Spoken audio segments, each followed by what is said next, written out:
Richard Jefferson, who was saying as guys like him get older, they guard bigger guys. As you get older in the league, you use all your experience and you guard bigger guys. Mm-hmm. You've been doing that for a while, right? Has this been a natural progression in your career that you find yourself guarding LeBron so well over the years? I think it's more of the evolution of the game, or where our game is right now, where everything's kind of on a perimeter. You know, you got the floor stretched out a little bit more, and you know, you don't have dominant centers like Shaq. So I shouldn't say the game's got smaller, but you know, you just got 7-footers on the wing now. So you know, the three ball's a little bit more important, or has a bigger effect on the game. So I think it's more that. But I understand where he's coming from. I don't know. Maybe I'll get to where he's at as far as being older in the league, but I don't consider myself older yet. I'm not saying you're old. I'm not embracing it yet. I'm not saying old. I said older. Older, yeah. But no, I don't know. I think it's a mix of the two. You know, but definitely the game has moved out to the perimeter. So you know, you got four men who are 6'7", 6'8", and stretching the floor out, doing different things. It's not what you signed up for. When you first came in, it was different circumstances for you. Yeah, it was a little different, but I remember playing against Boston and guarded Rondo, Ray Allen,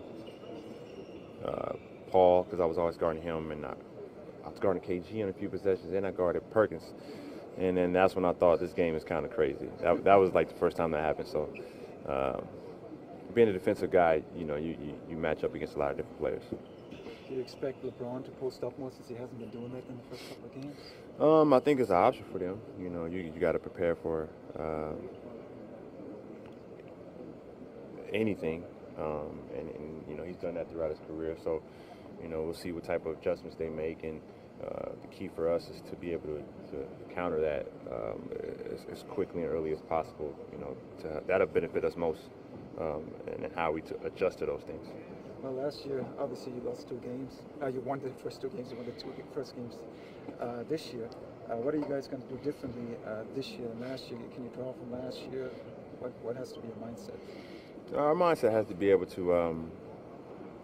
I think we're ready from the jump, but just be able to take that first initial punch. And like I said, anything they throw in the game, be ready to adjust to it. You know, the longer it takes, the more confidence they get, and saying they have a formula for us. So, you know, we just got to be mentally prepared to, you know, withstand, you know, the runs that they make at us or small adjustments they make, and be able to counter them. How much do you enjoy what your career's turned into? You've really been able to establish your career on your own terms, whereas early on people wanted you to be something that they wanted you to be. I've always been the type of person who's been comfortable with myself. You know, I never really, it never bothered me to be the odd man. So I never really tried to fit in. I kind of embraced that at an early age. Like I got made fun of for making straight A's on the basketball team. Like I was the guy that made all academics, and my teammates had no clue until they heard the news. So like I was made fun of. So things like that, you kind of prepares you. You know, it's strange how that works, but yeah, I mean, I wasn't really predicted to be here until I got here. You know, like I didn't even know it. So, you know, you're just embracing how you were built and the way you were built, and sticking to who you truly are. You keep it secret, your grades? It was just your thing? You weren't bragging about it? Nah, man, my mom's just she was bigger than me until I was like 16. So I was afraid of her for a while. So it habits at a young age, just don't mess up. How much has Curry, Durant, and even LeBron, how much have they changed the game over the years you've been in the league? Well, they've all changed the game. There's gifts and curses, but I think more gifts. Well, LeBron, I think is similar. Or what you were talking about earlier is that he didn't change who he naturally was. You know, everybody wanted him to score the ball like MJ, but he was naturally just a gifted passer and a gifted facilitator and can create. And I think he's done an awesome job of embracing the scoring side, which isn't naturally him, but he's embraced it and he's maximized that. You know, some of the, you know, it's amazing to see a guy who can pass the ball the way he does, still be able to score it. And then you saw the kind of the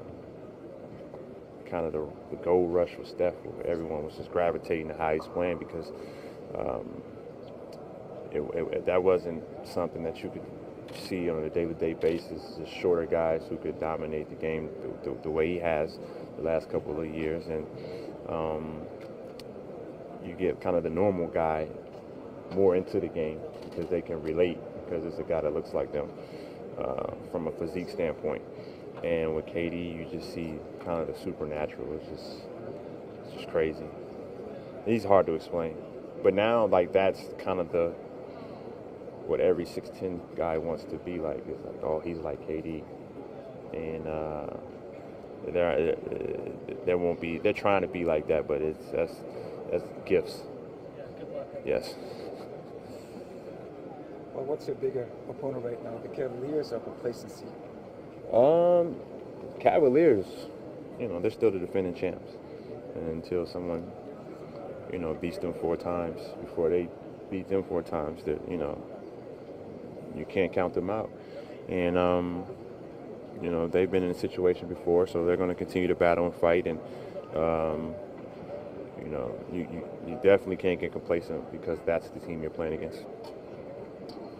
Andre, now that you're back here in Cleveland for a 3rd year in a row, can you just talk about this experience? Obviously, to nobody in the NBA, that this has never happened before, but what's it been like through your eyes? It's pretty simple. I keep things simple. You know, key for me is just to stay quiet, to not be in the news, keep a simple routine, and stay locked in on the game plan. Like most of your teammates follow that same game plan? I don't know. I think everybody's different. You know, they approach the game with how they see will help them game the game. So I think there's a little bit of that in there with everybody, just making sure that the focus is the game of basketball and nothing else. How's your body been feeling? How's this in-between days helping you out? I've been fine. Our training staff's done a really good job. So, you know, feel like, you know, you still want to peak. Like, you want to get better every single game, and you want to peak, you know, with the opportunity to try to win. So, getting closer. How about for KD and David West? They haven't won the title yet.